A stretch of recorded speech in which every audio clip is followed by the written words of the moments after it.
बिस्मिल्लाहिर्रहमानिर्रहीम। अस्सलाम वालेकुम नाज़रीन, आप यूट्यूब चैनल देख रहे हैं। मैं इमरान खान हूँ। मैं सबसे पहले आपको जो पंजाब कॉलेज वाला इंसिडेंट है जो बहुत ज़्यादा फैलता चला जा रहा है उसकी कुछ चीज़ें बताता हूँ और उसका रीज़न है। रीज़न ये है कि लेटेस्ट जो मुझे भी पता चली, मेरी कुछ बच्चियों से अब बात हुई है। मैं इसके अंदर दिलचस्पी नहीं ले रहा था। मेरा ये मानना था कि कॉलेज का एक मौक़िफ़ है, दूसरी जानिब तलबा का एक मौक़िफ़ है।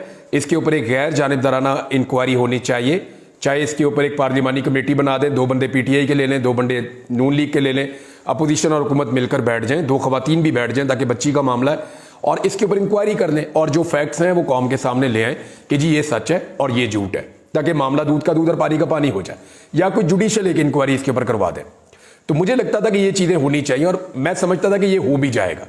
लेकिन साथ ही साथ मैं तशद्दुद की मजम्मत कर रहा था जो सबको करनी चाहिए, कि किसी को कोई हक नहीं पहुंचता कि जो कॉलेज और स्कूलों के बच्चे हैं उनको लहू लहान कर दिया जाए। लेकिन अब मुझे इत्तला मिली है कि कुछ बच्चियों को, अभी मेरी बात हुई, उन्होंने बताया जी कि हमें बुलाया गया एफआईए के दफ्तर में और बुलाकर में बिठाया गया काफ़ी देर तक और फिर कोई भी नहीं था वहाँ पे। फिर हम वापस जा रहे थे, फिर दोबारा कॉल आ गई कि जी नहीं आप एफआईए के दफ्तर पहुंचे, वहीं बैठे हैं आप।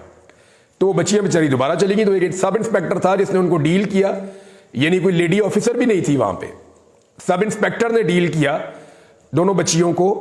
और ना सिर्फ डील किया बल्कि उनसे उनका एक मोबाइल फ़ोन भी ले लिया, उनको थ्रेट भी किया, उन्हें यह भी कहा कि आपको लॉकअप के पीछे डाल देंगे, आपको बंद भी कर सकते हैं, लेकिन अभी हम फिलहाल आपको छोड़ रहे हैं। और उनसे बड़े सख्त किस्म की ज़बान इस्तेमाल की उन बच्चियों के साथ, उनको हरासा किया गया। उन बच्चियों ने यह बताया कि वो मीडिया को गालियां भी दे रहा था और ख़ास तौर पर उसने मेरा नाम लिया कि जी हम इमरान रियाज को भी ये कर देंगे, वो कर देंगे, भाई तूने जो करना ना तू कर ले, तेरे से बड़े बड़े जो है ना पहले जोर लगा लगा के थक गए, सारा कुछ तुम लोगों ने करके देख लिया, एक केस आज तक तुम लोग साबित नहीं कर सके, हमेशा गूं खाया। एफआईए ने मेरे ऊपर कितने सारे मुकदमे किए, एक भी केस आज तक एफआईए साबित नहीं कर सकी। झूठे मुकदमे में पकड़ के औरिया मकबूल जान साहब को बंद किया हुआ है, इससे पहले भी सहाफियों को पकड़ पकड़ के बंद करते रहे हैं, एक केस आज तक एफआईए साबित नहीं कर सकी। अदालत के अंदर ये बगलों में मुंह छुपाते हैं जाके, इनके पास जवाब नहीं होता जज साहब को देने के लिए, वहां पे ये कोई चीज साबित नहीं कर सकते और अब कह रहे जी एक नया मुकदमा बनाएंगे। और भाई लोगों पे टॉर्चर होगा तो मैं बोलूंगा, जब बच्चों का खून बहेगा तो मैं बोलूंगा, जब आप बच्चों को सड़कों पे मारेंगे तो मैं बोलूंगा, जब आप पुलिस वाले बच्चों पे आंसू गैस फेंकेंगे, बच्चों को टॉर्चर करेंगे, हमारे अपने बच्चे कॉलेज में स्कूल में जाते हैं, तो क्या मैं नहीं बोलूंगा? क्यों नहीं बोलूंगा? मैं तो अपने बच्चों के साथ खड़ा हूंगा, मैं तो बच्चों के हक में बात करूंगा कि भाई ना मारो। वो पूरा मन एहतजाज कर रहे हैं, उनकी बात सुन लो, इंक्वायरी करवा लो, उनको जवाब दे दो। अब चंद सवालात हैं जो पैदा हो गए हैं, मैं आपके सामने रख देता हूं। एक तो जो ये बहुत सारे लोग अब आकर कहना शुरू हो गए हैं कि ये वाकया हुआ ही नहीं, तो मुमकिन है कि ना हुआ हो।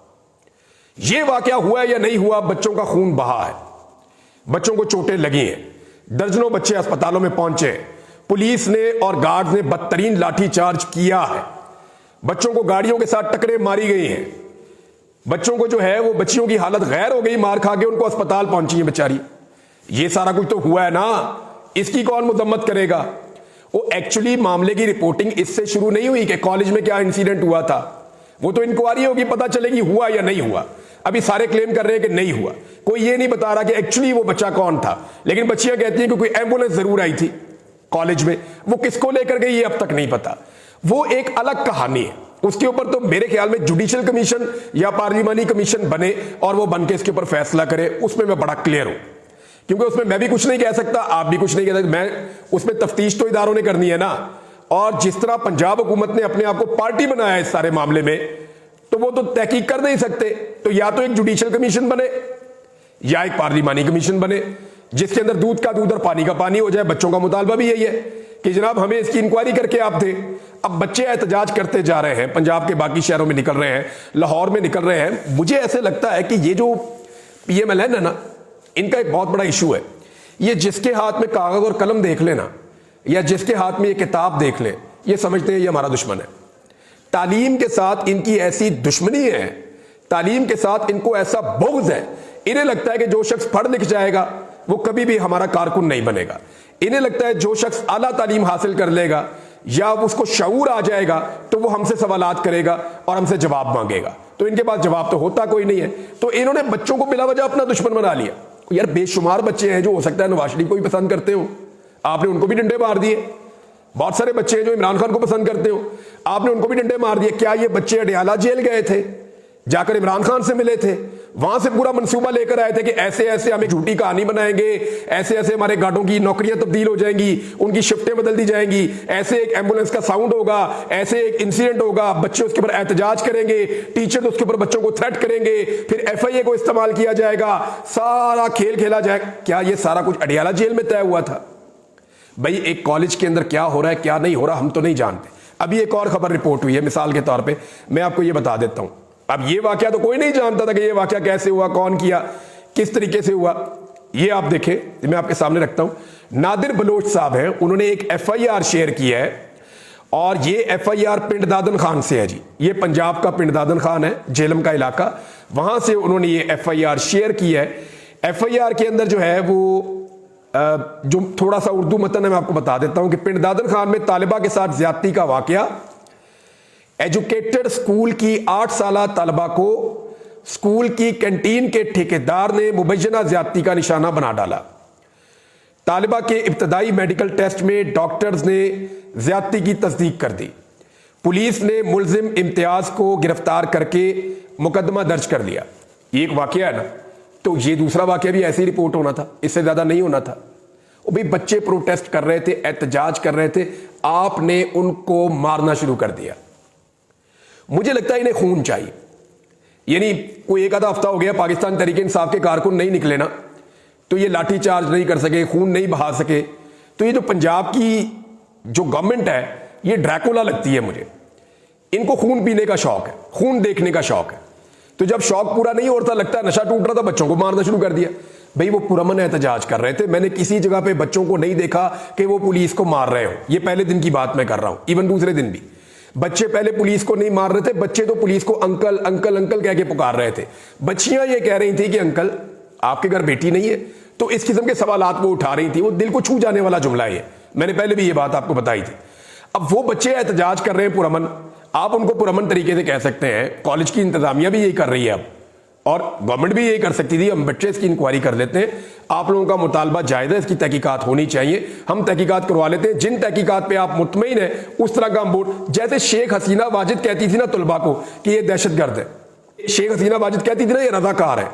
रजाकार एक्चुअली शेख हसीना वाजिद के पॉलिटिकल अपोनेंट्स को कहते हैं, यानी वो अपनी सियासत के लिए, हम तो यहां पे दहशतगर्द कहते हैं, हम तो यहां पाकिस्तान तहरीक इंसाफ के फॉलोअर कहते हैं, तो वहां पे रजाकार कहा जाता था कि ये रजाकार है, ये आतंकवादी है, रजाकार है। तो शेख हसीना वाजिद ये कहकर बच्चों को मारती थी। तो जो पंजाब की शेख हसीना वाजिद है उन्होंने भी इसी तरह का रवैया रखा हुआ है, और FIA के दफ्तर में बुला के आप बच्चियों को थ्रेट करवा रहे हैं। फॉर गॉड सेक यार इंसान बन जाए। बच्चों ने वही बात की है जो उन्होंने देखा, जो उन्होंने सुना। आप उसके अंदर तस्दीक कर सकते हैं कि नहीं बेटा ये जो एम्बुलेंस आई थी ये एक्चुअली किसी और काम के लिए आई थी, ये जो गार्ड्स की जो तब्दील की है शिफ्टें ये किसी और काम के लिए तब्दील की है। जो भी है आप उनको मुतमईन करें ना, इसके ऊपर इंक्वायरी करें, और गैर जानिबदारा इंक्वायरी होगी तो सबको यकीन भी आ जाएगा। अब बच्चों को मारने का कोई जवाब नहीं था, जो उनके ऊपर टॉर्चर किया गया वो गलत किया गया, वो जुल्म किया गया। 2 वाकयात और हुए हैं, एक वाकया एक और जगह से रिपोर्ट हुआ, ये खैबर पख्तूनख्वा में रिपोर्ट हुआ वाकया, और ये स्वाबी में निजी स्कूल के चौकीदार ने 4th जमात की तालिबा के साथ मुबैना तौर पर ज्यादती की है।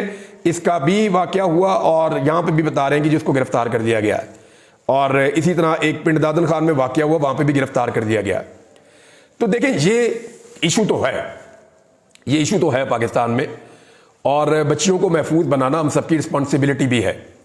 ये सिर्फ अपोजिशन का, हुकूमत का काम नहीं है, पूरे मुआशरे का काम है, सबका काम है। और स्पेशली जब माँ बाप बच्चों को स्कूलों में भेजते हैं तो वो मुतमईन हो जाते हैं कि जी हमारे बच्चे स्कूलों में चले गए हैं, कम से कम स्कूल और कॉलेज की हदूद में जब तक हम उन्हें लेने नहीं जाते तब तक वो मुकम्मल तौर पे महफूज है।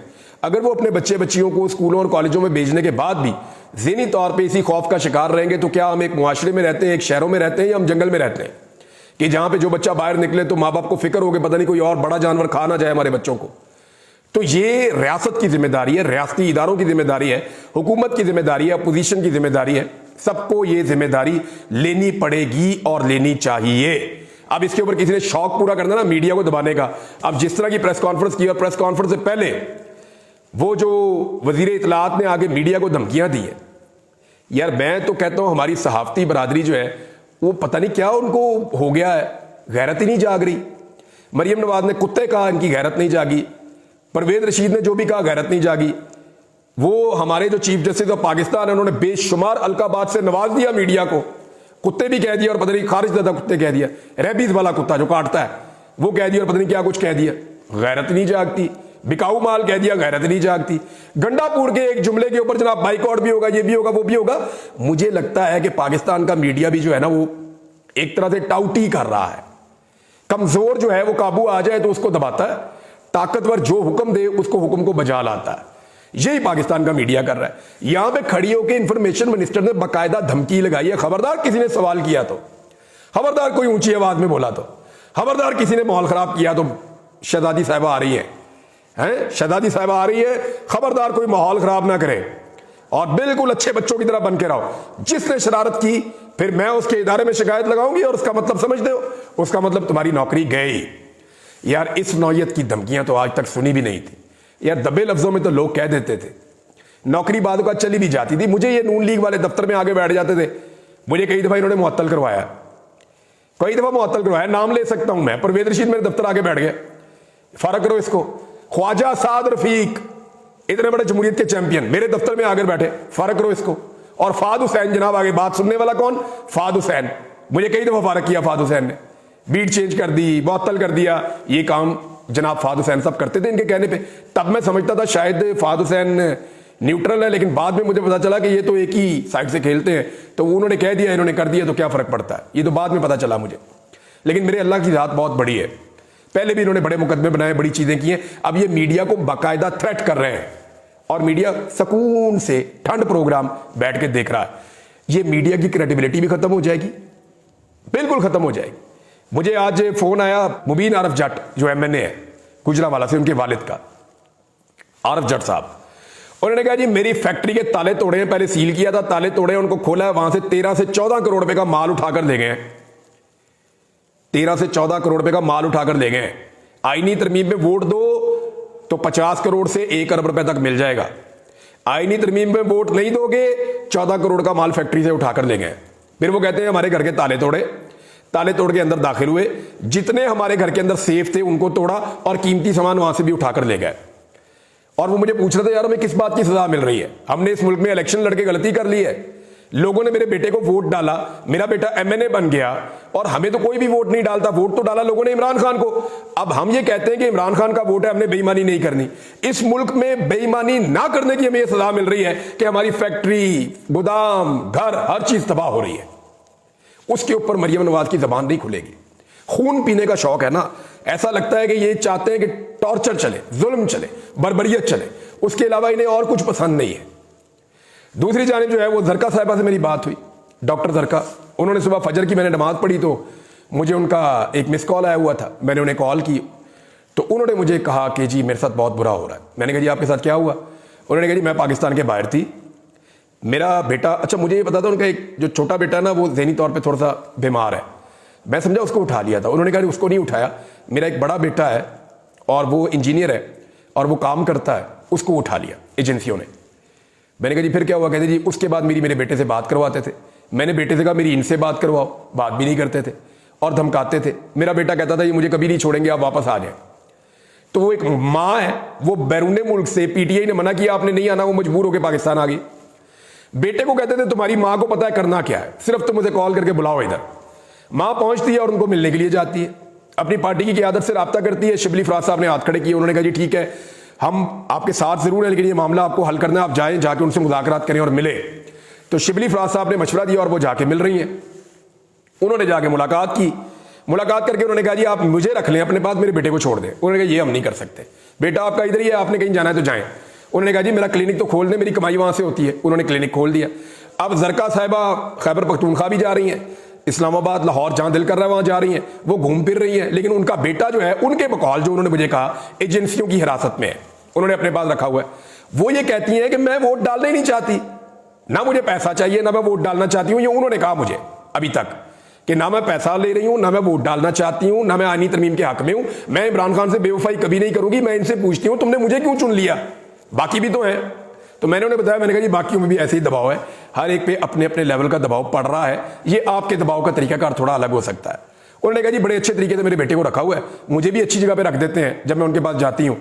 तो मैंने उन्हें कहा जी मैंने जिम जाना है, तो उन्होंने मुझे उधर भी भेज दिया, जो हम खाने के लिए मांगते हैं वो भी दे देते हैं। लेकिन वो कहते हैं जी आपने वोट डालना है आईनी तरमीम के हक में। मैंने कहा फिर आप क्या करेंगी? उन्होंने कहा जी मेरे पास दो रास्ते हैं, आज आखिरी मेरे पास मौका है, मैं उनको वार्निंग दूंगी आज कि जी मैं अब मजीद चुप नहीं रह सकती, मैं इस मामले को खोल दूंगी। उन्होंने एक ट्वीट किया भी है। और फिर मैं अदालत में भी जाऊंगी अपने बेटे की बाजियाबी के लिए। पाकिस्तान है, यहाँ पे कोई तो कानून है ना, ये सरजमीन बेआईन और बेकानून तो नहीं है। तो मैं जाऊंगी, मैं एक सेनेटर हूं और मेरे साथ ये ज्यादती नहीं की जा सकती। और अगर मुझे ज्यादा उकसाया जाएगा, जोर डाला जाएगा मेरे ऊपर, तो फिर मैं इस्तीफा दे दूंगी, मैं वोट नहीं डालूंगी। अब तक तो डॉक्टर जरका ने यही कहा है। पाकिस्तान तहरीक इंसाफ ने कहा था कि बैरिस्टर अली जफर आपका केस लड़ेंगे, मुकदमा लड़ेंगे। अभी तक वो कह रही है जी उनकी तरफ से कोई जवाब नहीं आ रहा। दूसरी जानिब जो रियाज फतियाना साहब हैं, उनकी फैमिली को, यानी उनके बेटे को जिन लोगों ने उठाया, उन्होंने रियाज फतियाना साहब को और उनकी वाइफ को बार बार ये कहा कि देखिए आपकी पार्टी आपके साथ खड़ी नहीं हो रही। देखिए कोई आता है अदालत में, देखिए आप जब अदालत में आते हैं अपने बेटे को बाजियाब करवाने के लिए, कोई आता है? कोई आपके साथ आपकी पार्टी का बंदा खड़ा नहीं हुआ। जो पार्टी आपके साथ खड़ी नहीं हो रही, आप उस पार्टी के साथ क्यों खड़े हो रहे हैं? और ये बात जो है वो दिल को लगने वाली बात है। यानी पाकिस्तान तहरीक इंसाफ की लीडरशिप ने डॉक्टर जरका को भी अकेला छोड़ दिया और रियाज फतियाना को भी अकेला छोड़ दिया मुश्किल वक्त में, कि तुम अपनी लड़ाई खुद ही लड़ लो। यानी तुमने अपने आप को खुद ही बचाना है, तुम अपनी लड़ाई खुद ही लड़ लो। यानी ये तो एक तरह की सहूलतकारी है जो पाकिस्तान तहरीक इंसाफ की लीडरशिप आईनी तरमीम के हक में कर रही है। ये चीजें बताना मेरी रिस्पॉन्सिबिलिटी है, मैं आपको इसलिए बता रहा हूं। नंबर पूरे नहीं हो रहे, ये आपको फिर मैं बता रहा हूं कि रियाज फतियाना भी वोट कोई नहीं डालेगा। जिस दिन वो असेंबली में आके बैठेगा, आप देखिएगा वो तमाशा क्या होगा। बहुत मुश्किल है, बहुत मुश्किल है, बहुत मुश्किल है। और डॉक्टर जरका का भी बहुत मुश्किल है अब तक की जो इंफॉर्मेशन है उसके मुताबिक। तो एक चीज तो आप समझ लीजिए कि पाकिस्तान तहरीक इंसाफ पूरी ताकत के साथ अपने उन अरकान के साथ खड़ी नहीं हो रही जिनके साथ जुल्म और ज्यादती हो रही है। इसके ऊपर इससे अगर 5% भी जुल्म और ज्यादती नून लीग या पीपल्स पार्टी के साथ होती ना, तो बिलावल की तकरीर याद है, कितने बेगैरत हो आप, याद है? याद है? यही सारा काम जो है वो पीएमएलएन ने और पीपल्स पार्टी ने करना था। लेकिन पाकिस्तान तहरीक इंसाफ जो है बिल्कुल ठंड प्रोग्राम, ऐसा लगता है खामोश सहूलतकारी की जा रही है। अगले वीडियो में कुछ फैक्ट्स आपको बताता हूं। अब तक के लिए इतना ही, अपना ख्याल रखिएगा, अपने चैनल का भी। अल्लाह हाफिज़।